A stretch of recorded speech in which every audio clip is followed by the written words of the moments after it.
Hello, if you watch my videos, you will know I'm lazy. So lazy, I can't be asked to push a button most of the time, so it should be no surprise that I now have these. The Switchbot button pusher in black and their mini hub. God damn, I'm lazy.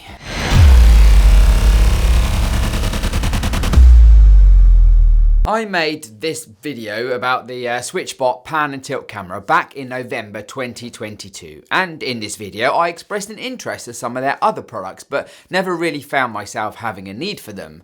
But now I have a need. I recently had my garage door replaced with an electric roller shutter just so it saves a ton of extra room for storage, but sadly it's not quite smart enough. My particular one uses a Somify controller, so I could have bought their Tahoma smart tub for 175 quid to make it smarter, but why spend £175 when I can spend £60? Well, to be exact, the hub at time of filming this video, £33.76. And the button pusher at time of filming this video, £29.99. So the plan is to use one of my shutter remote controls. This one combined with the button pusher.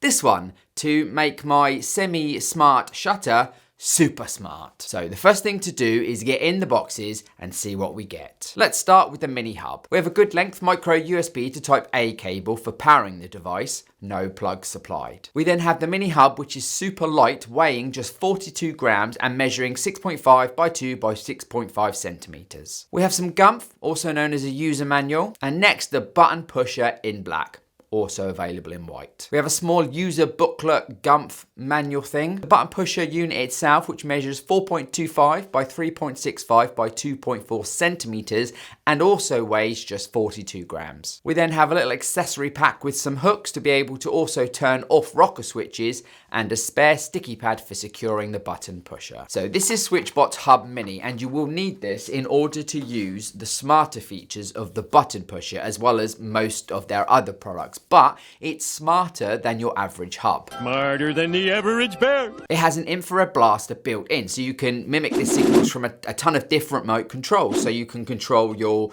TV, air conditioning, fan, lights, and so on, all via the single hub, meaning you can throw away all of those extra remote controls. I'm joking. Don't throw them away. It connects to your wireless network, 2.4 gigahertz only. I will let you know how this gets on with my mixed 2.4 and 5 gigahertz later. It is compatible with Alexa, Google Home, and Siri shortcut, as well as smart things, if this then that, and Clover, and is powered via the supplied micro USB cable, but as mentioned, you will need to supply your own plug. Any 5-volt smartphone one will do the job nicely. Now, this button pusher has been designed for lazy bastards just like me to push buttons that you can't be bothered to push. In all seriousness though, this should work with literally any butter, from rocker light switches to coffee machines. It has 135 degree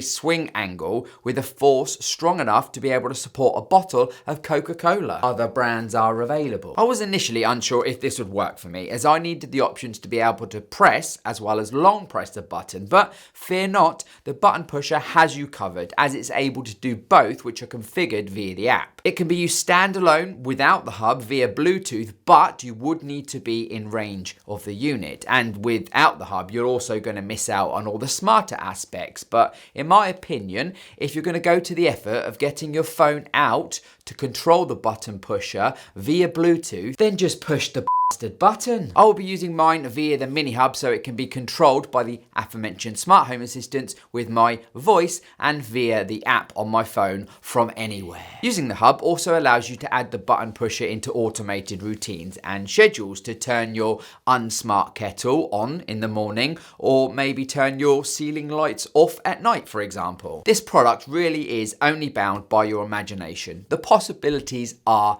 endless, if there's a button involved, obviously. It's battery powered and estimated to last just short of 2 years. That's right, 2 years when used around twice a day. And there's not much more you can say about a gadget that pushes a button, sadly, so enough jibber jabber. Alright, yeah, enough of the jibber jabber. Let's get them both set up. Start with getting the hub connected to power, and then go grab the Switchbot app, which is available from your app store of choice. Allow the app access to your Bluetooth network and notifications, and then get it open. If you don't have an account, you'll need to create one and then sign in. And once signed in, click on the plus icon in the top right hand corner, and the app will start to look for anything close to it, and it should find your hub. Click on your hub and then press the button on the hub itself to get it into setup mode. Once added, the hub will search for your wireless networks and ask you to give it a name and choose a network to connect to and log in. This had no problems connecting to my mixed 2.4 and 5 GHz network whatsoever. And that's it for the hub. It's now set up. So whilst you're in the app, click the plus icon again and move the button pusher close to the hub, and it will find it automatically, making sure you've pulled out the plastic tab for the battery first. Click add, give it a name, and it's now added to the app in Bluetooth control mode only. You then need to click on the button pusher and then cloud services to toggle the option to on, which then adds the button pusher to the hub and allows for the cloud control in the app and via all of the smart assistants I mentioned. Now, as I said, I want this to push this, but the button on the shutter remote is slightly recessed and has a bit of give before the button, and it's also at an awkward angle. So sod's law, I can't just stick that on there and away you go. But with a little engineering, basically adding a few washers and a cable tie, it works perfectly. And like I said, a little imagination and the possibilities are endless. So hurrah, I can now say, Alexa, open the garage.